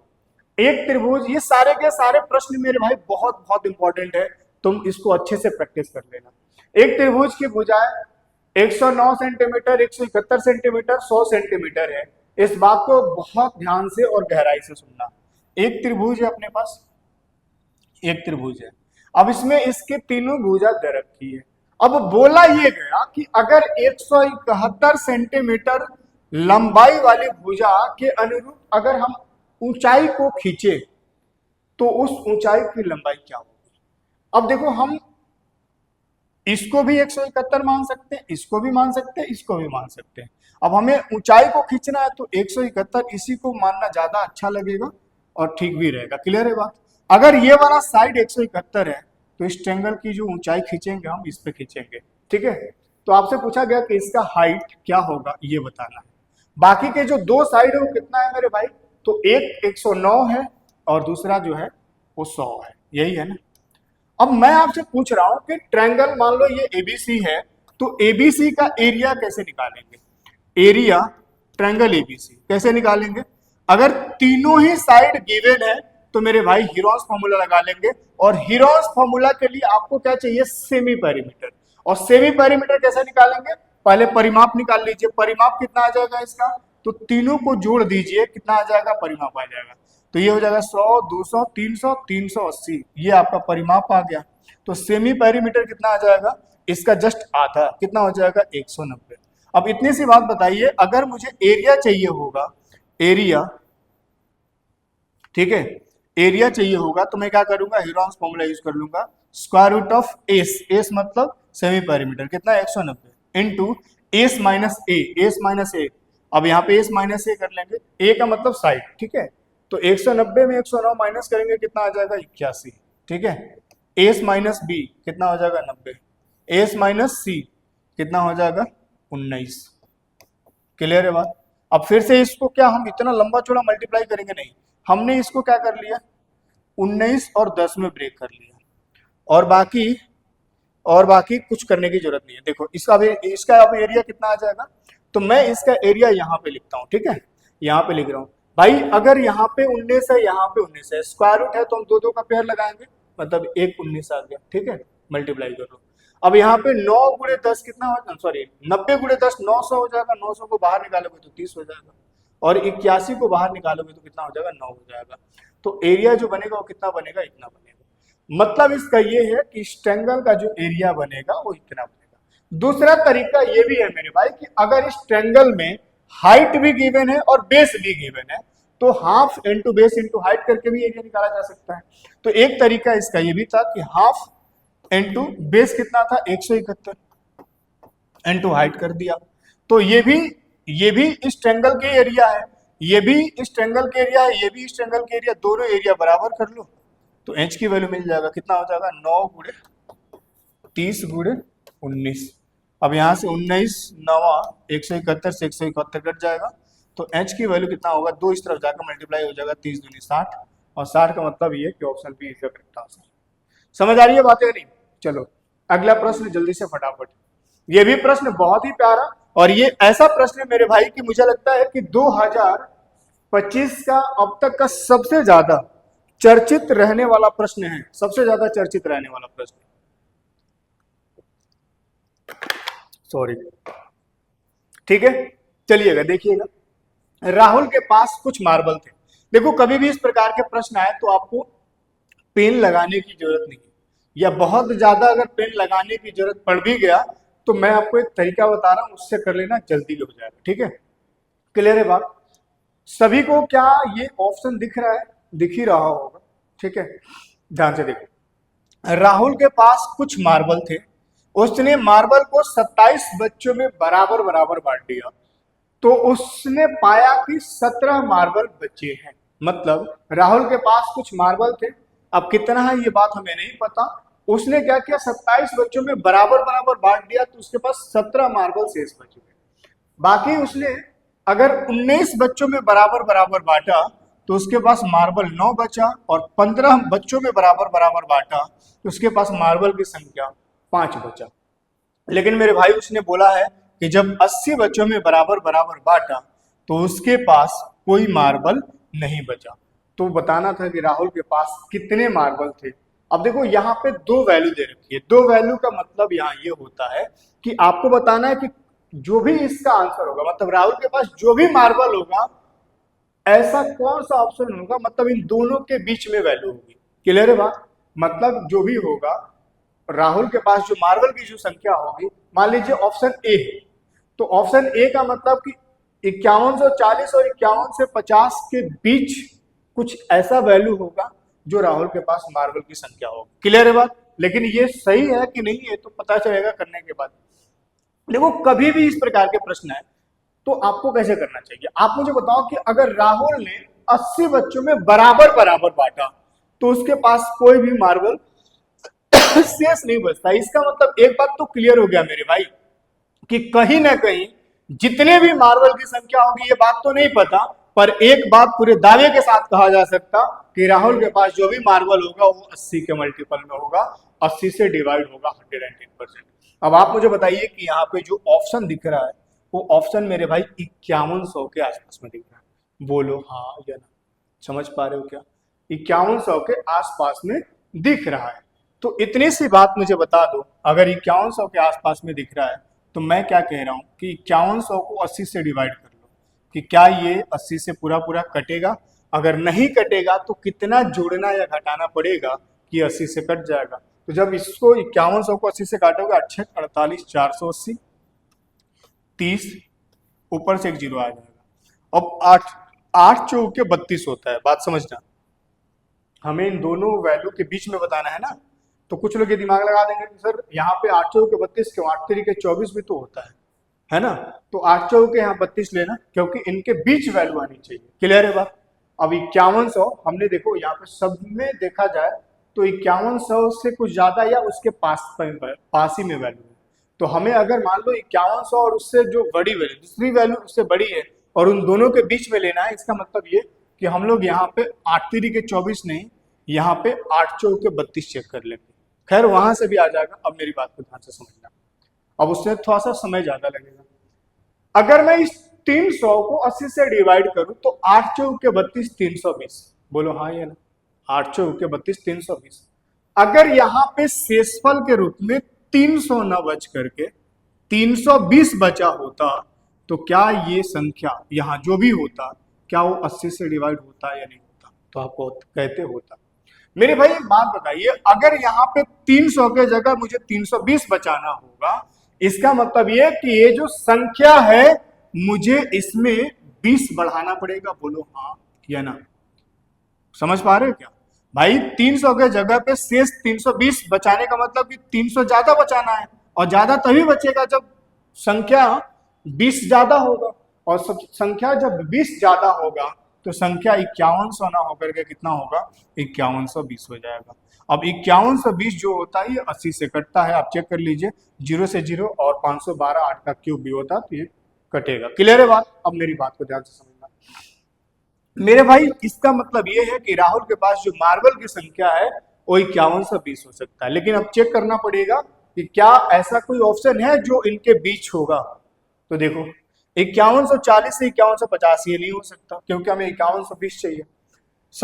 5070 से 5080 भी नहीं हो सकता। 5110 से 5130, 5110 से 5130 के बीच में ही तो 5120 पड़ता है। इसका मतलब ऑप्शन सी इसका फाइनल आंसर। समझ पा रहे हो? चलो स्क्रीनशॉट लेते चलना, बाकी अगले प्रश्न पे चलते हैं। ये भी बहुत बढ़िया सा प्रश्न है, बहुत ही शानदार, लाजवाब, बेहतरीन। देखो यहाँ पे तो कुछ करना ही नहीं था, अगर ध्यान से देखो यहाँ पे, अगर मैं इसको ए मान लू, एक मिनट मैं कलर चेंज कर लू थोड़ा, अगर मैं इसको ए मान लू और इसको बी मान लू तो मेरे भाई cos a into cos B minus cos A into cos sorry cos A into cos B minus sine A into sine B, ये किसके बराबर होता है? तो आप बोलोगे sir cos A plus B के। और अगर कॉस ए प्लस बी दोनों को जोड़ोगे तो कितना हो जाएगा 60, और कॉस 60 किसके बराबर हो जाएगा? तो ये हो जाएगा 1/2 के बराबर। ठीक है, चलिएगा अगले प्रश्न। अगला प्रश्न ये भी बहुत प्यारा सा प्रश्न है कि एक खाली स्टोरेज में 50 लीटर पानी डाला गया, डालने के बाद पता चला कि हम अभी भी उसमें 10% खाली ही छोड़ दिए। मतलब एक स्टोरेज टैंक है यहाँ पे, ये अपने आप में इसकी जो कैपेसिटी है वो 100% है। मेरी बात को बहुत ध्यान से समझना। हमने इसमें कुछ पानी डाला, कुछ मतलब 50 लीटर। अब 50 लीटर पानी डाला तो ये पानी यहाँ से जाकर के यहाँ तक भरा, फिर बाद में पता चला कि यार इतना ऊपर वाला भाग तो खाली ही रह गया। और परसेंटेज में कितना खाली रह गया? 10%। अगर 10% भाग खाली रह गया तो हम कह सकते हैं कि 90% ही भाग भरे हैं। अगर 90% भाग भरे हैं तो 90% भाग तब भरा है जब 50 लीटर पानी डाला गया। इसका मतलब 90% की वैल्यू अगर 50 के बराबर तो 1% की वैल्यू कितना हो जाएगा मेरे भाई? 5/9 के बराबर। अब मुझे 100% भरना है भाई, स्टोरेज टैंक को भरने के लिए, पूर्ण रूप से भरने के लिए बताना था। 100% भरने के लिए इसमें कितना पानी डालना होगा? तो आप इतनी सी बात, सॉरी पेट्रोल डालना होगा। तो आप इतनी सी बात बताइए कि अगर 1% बराबर 5/9 तो 100% की वैल्यू कितना आ जाएगा? तो 100% की वैल्यू मेरे भाई 500/9 आ जाएगा। और आप बहुत अच्छे से जानते हैं कि 100/9 कितना होता है? तो आप बोलोगे सर 11.11। तो 500/9 मतलब 5 गुना। इसका मतलब ये है कि मेरे भाई कितना हो जाएगा? 55.56। क्लियर है बात? चलिएगा अगले प्रश्न। अगला प्रश्न यहाँ पे एक चार्ट दे रखा है और इस चार्ट को देख करके आपको बताना है। चार्ट किसके बारे में दिया हुआ, इस बात को समझिएगा। Study the given chart and answer the question that follows. Production आपको बताना है किसमें है? मिलियन टन में है। और यहाँ पे किसका प्रोडक्शन है भाई? तो production of cement by company ABC. 3 company है यहाँ पे एबीसी के रूप में। और ये जो प्रोडक्शन हो रहा है 2025 से लेकर 2015 से लेकर 2019, मतलब यहाँ पे 5 साल दे रखा है। और इस 5 साल में तीनों कंपनियों के द्वारा सीमेंट का प्रोडक्शन का चार्ट दे रखा है कि इतना इतना ये कंपनी ने सीमेंट का प्रोडक्शन किया। बाकी करते हैं इस प्रश्न पे शुरुआत। डाटा आ गया है आपके सामने, यहाँ चार्ट भी आपको दिख रहा है, प्रश्न भी दिख रहा है, और ऐसा मैंने इसलिए लगा दिया ताकि आपको सॉल्व करने में आसानी हो। मेरी बात को ध्यान से समझना। क्वेश्चन में ये बोला गया कि 2020 में कंपनी सी द्वारा सीमेंट के उत्पाद में, सबसे पहले तो यहीं पे डाउट हो गया होगा कि गुरुदेव 15 से लेके 19 तक जब कहानी है तो ये 20 कहां से आ गया। समझना, पहले प्रश्न को पढ़ो। 2020 में कंपनी सी द्वारा सीमेंट के उत्पादन में पिछले वर्ष की तुलना में 2019 के समान प्रतिशत की वृद्धि हुई। 2020 में कंपनी सी द्वारा सीमेंट का उत्पादन बताना था आपको पॉइंट के एक अंक तक।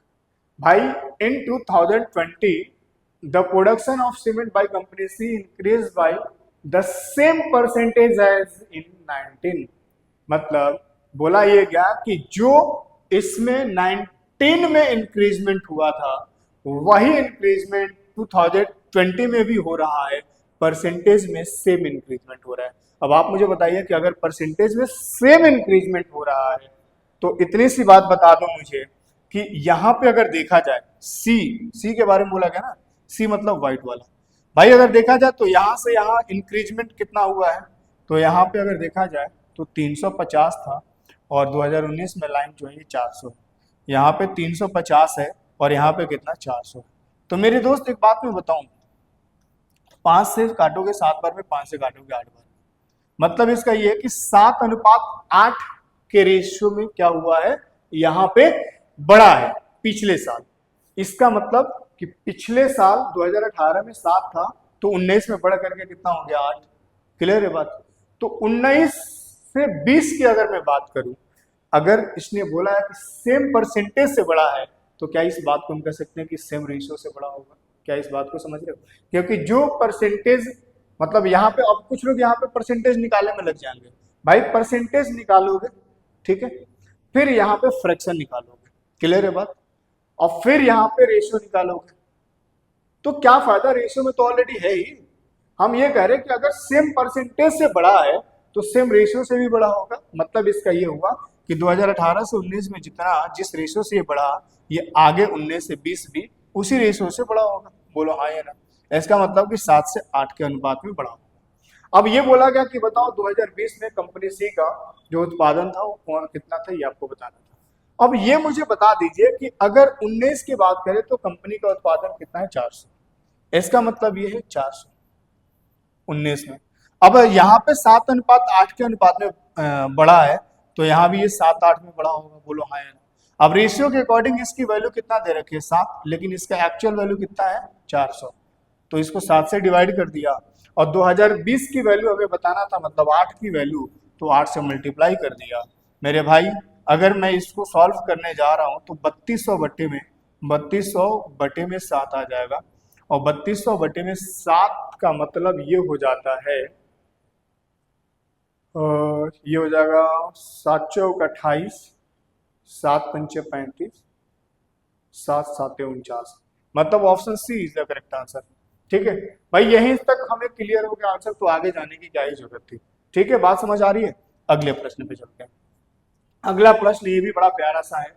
यहाँ पे बोला गया कि कंपनी ए द्वारा 2016 में सीमेंट के उत्पादन और 2018 में सी द्वारा, आप मुझे सबसे पहले तो ये बताओ कि 2016 में ए द्वारा और 2018 में सी द्वारा, 2017 और 19 में कंपनी बी द्वारा सीमेंट में कुल रेशियो क्या होगा।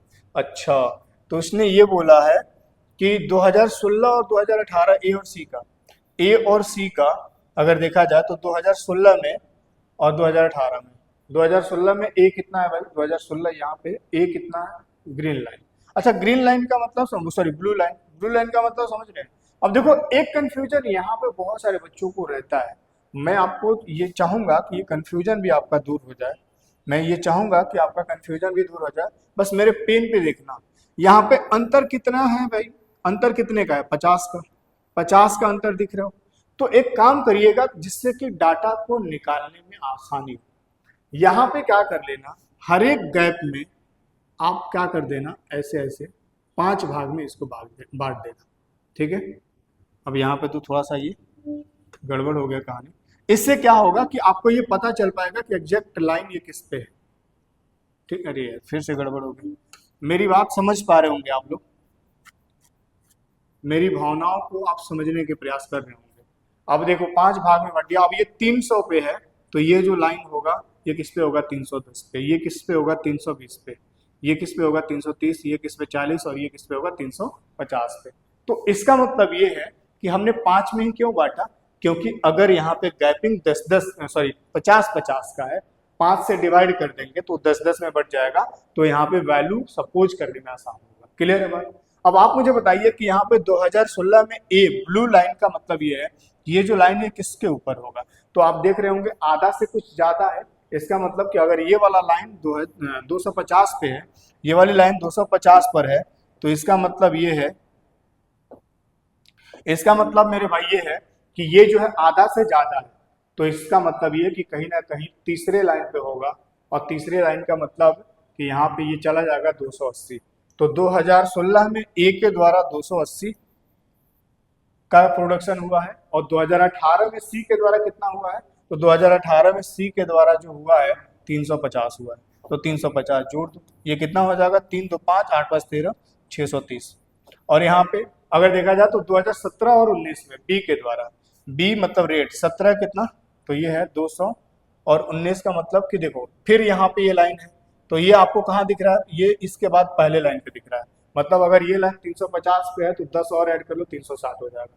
तो यहाँ पे बी के माध्यम से अगर देखा जाए तो ये हो जाएगा आपका, इधर था 2017 में 200 और इधर कितना 360। तो ऐड करेंगे, तो ऐड करने के बाद कितना हो जाएगा, 360 और 200 560। अब इसको सिंप्लीफाई करेंगे, रेशियो निकाल लीजिए। तो 7 से 9 बार में, 7 से 8 बार में 9 और 8 का रेशियो बनेगा। Option is the correct answer. बाकी अगला प्रश्न आप सभी के स्क्रीन पे ये रहा। अगला प्रश्न भी बड़ा प्यारा सा है। 2015-16 और 18 में कंपनी बी द्वारा सीमेंट का औसत उत्पादन, 15-16-18, बी 15-150, ठीक है, 15-16 भी है, 16 कितना है, देखो फिर से ये आधा से ऊपर है, मतलब 30 जुड़ जाएगा, 180 हो जाएगा, 150 प्लस 30 180, और 18 मतलब ये हो जाएगा 300। अब आप मुझे बताइए कि जोड़ेंगे 3 4 5 और ये हो जाएगा 8 5 13 630, और 630 को 3 से डिवाइड कर देंगे तो कितना हो जाएगा 210। ये एवरेज की बात किया था इसलिए एवरेज निकाल दिया। और 2015 और 17 में सी, ये था आपका बी, और सी का अगर देखा जाए 2015 और 17, 2015 में सी जो है 200 और 17 मतलब कितना 250, 200 और 250, 250 दोनों को जोड़ेंगे 450 होगा। 450 को अगर 2 से डिवाइड कर देंगे, अगर एवरेज निकालना है तो कितना आएगा 225 आ जाएगा।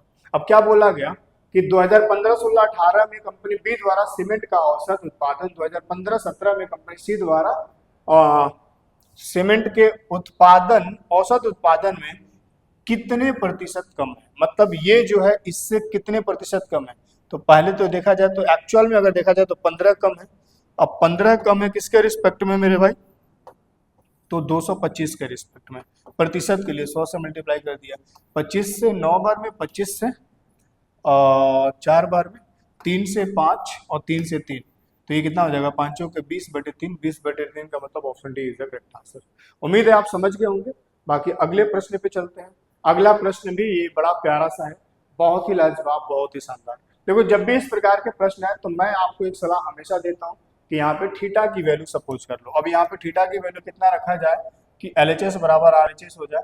देखो साइन और सेक ये दोनों दिख रहा है, यहाँ साइन भी दिख रहा है और सेक भी दिख रहा है। तो देखो एक बात आप हमेशा ध्यान रखना कि साइन और कॉस के केस में जनरली हम क्या करते हैं, सेक में भी हम लोग या तो 60 पे जाते हैं या फिर 30 पे जाते हैं। बात समझ आ रही है।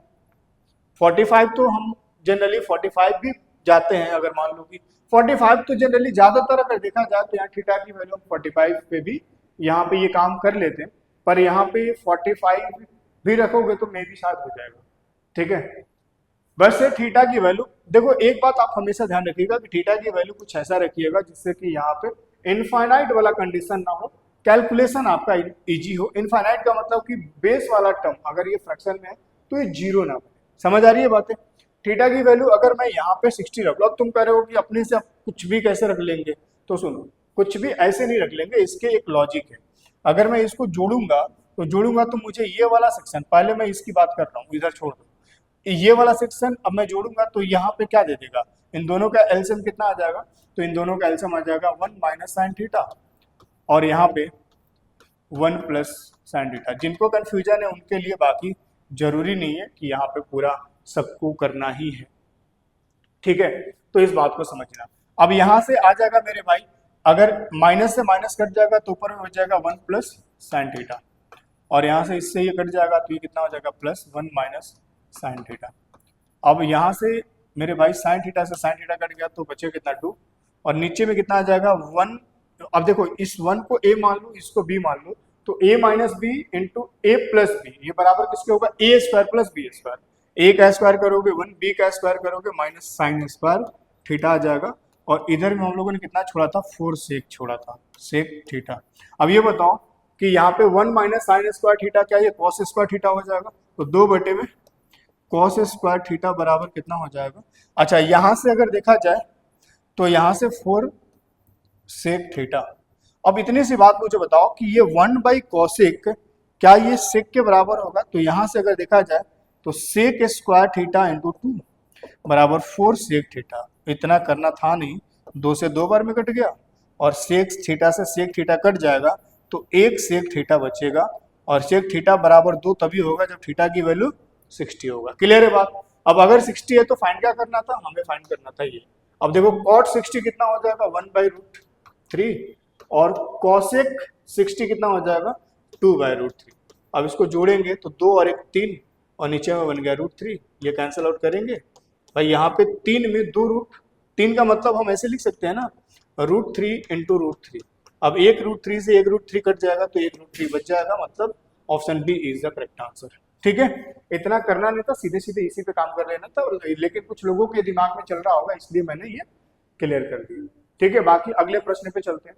इस प्रश्न को देखिए, ये भी बड़ा प्यारा सा प्रश्न है, रिमाइंडर थ्योरम से। मेरे भाई 17 के पावर 13 माइनस 21 को अगर हम डिवाइड कर दें 18 से, अब आप मुझे बताइए कि यहाँ पे इसको सॉल्व करने का क्या तरीका होता है। 18 माइनस 1 के पावर 13 लिखा जा सकता है 21 बटे में 18।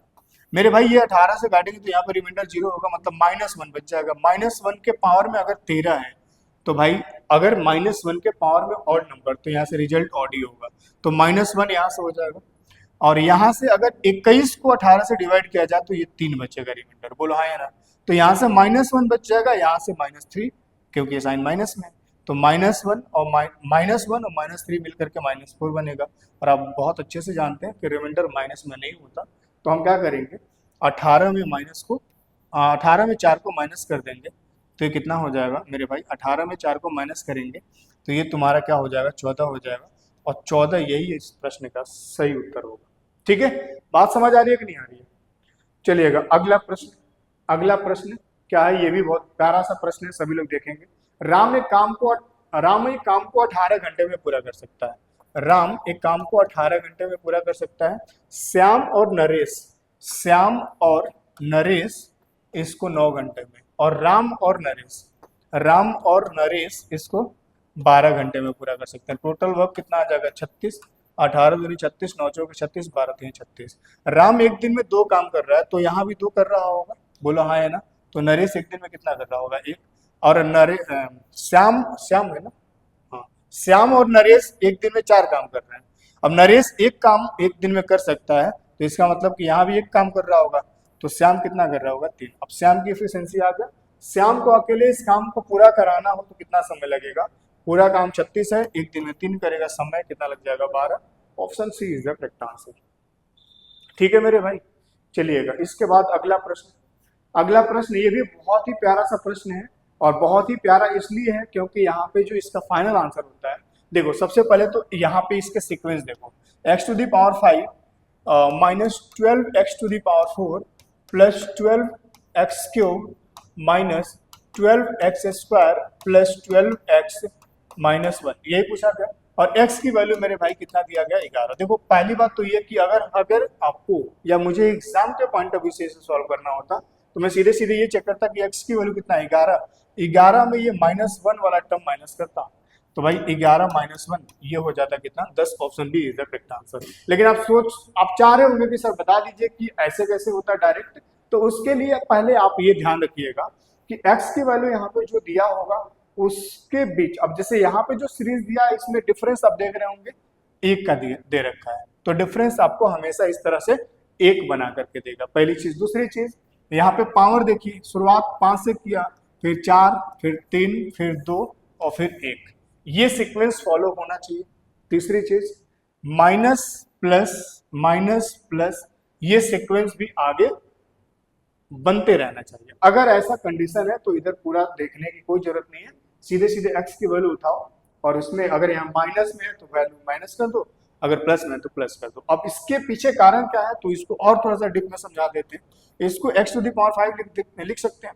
अब ये बताइए, ये तो ऑलरेडी था ही, लिखने की क्या जरूरत है, ये मुझे बस इसको बताइएगा, इसको -12x को -12x के पावर 4 वो क्या मैं ऐसे लिख सकता हूं, अगर यहाँ पे x की वैल्यू 11 है तो आपको इसको 11 में ब्रेक करना होता है, इस बात को ध्यान रखिएगा। तो मैं क्या इसको ऐसे लिख सकता हूँ -11x के पावर 4 और यहाँ पे -x के पावर 4। भाई यहाँ पे कुछ नहीं तो 1x के पावर 4 है, यहाँ पे 11x के पावर 4 है। अब ये दोनों साइन माइनस में है तो दोनों जुड़ जाएगा, तो ये माइनस में रहेगा, 11 और 1 12। तो कहीं ना कहीं इसको हम ब्रेक कैसे कर सकते हैं, -11x⁴ माइनस x⁴। इसको कैसे कर सकते हैं, 11 में ब्रेक करना है, 11x⁴ प्लस x⁴। इसको कैसे कर सकते हैं, -11x² माइनस x²। इसको कैसे कर सकते हैं, 11x प्लस x। इसको कैसे कर सकते हैं, -1। क्लियर है बात। अब अगर देखें आप तो यहाँ पे बस इस बात को समझ जाइएगा ना, तो आगे समझने की कोई जरूरत नहीं है। x⁵ माइनस 11 इंटू, भाई कुछ नहीं तो बीच में इंटू होगा ना, x⁴। अब x की वैल्यू 11 है, 11 के पावर 5 माइनस यहाँ भी x की वैल्यू 11 है। अब मल्टीप्लाई में जब बेस बराबर होगा तो पावर जुड़ जाएगा। अब यहाँ 11 के पावर 4 और यहाँ कुछ नहीं है तो 1 होगा, तो उस केस में पावर जुड़ जाएगा, तो यहाँ भी 11 के पावर 5 बन जाएगा। ये पॉजिटिव है, ये निगेटिव कट जाएगा। उसी प्रकार से यहाँ पे भी ये निगेटिव ये पॉजिटिव कट जाएगा, ये निगेटिव पॉजिटिव कट जाएगा, ये इसके साथ कट जाएगा, बचेगा कितना, x-1। तो x की वैल्यू इतना था इसलिए माइनस कर दिया था डायरेक्ट। क्लियर है बात। चलिएगा अगले प्रश्न पे चलते हैं। और अगले प्रश्न के रूप में मेरे भाई थैंक यू आ गया। इसका मतलब ये होता है कि अब इस सेशन में बस इतना ही, बाकी मिलते हैं बहुत ही जल्द अगले सेशन में। और शायद मेरे ख्याल से इसमें कुछ कम ही प्रश्न लगा दिया गया क्या, वो तेरी लगता है टाइपिस्ट को अड़गाना पड़ेगा, 2 प्रश्न कम ही है। चलो कोई बात नहीं, बाकी मिलते हैं इस आगे के अगले लेक्चर में। तब तक के लिए रखेंगे अपना ख्याल। Bye bye, take care. जय हिंद, वंदे मातरम, राधे राधे, हर हर Mahadev. Bye bye, take care.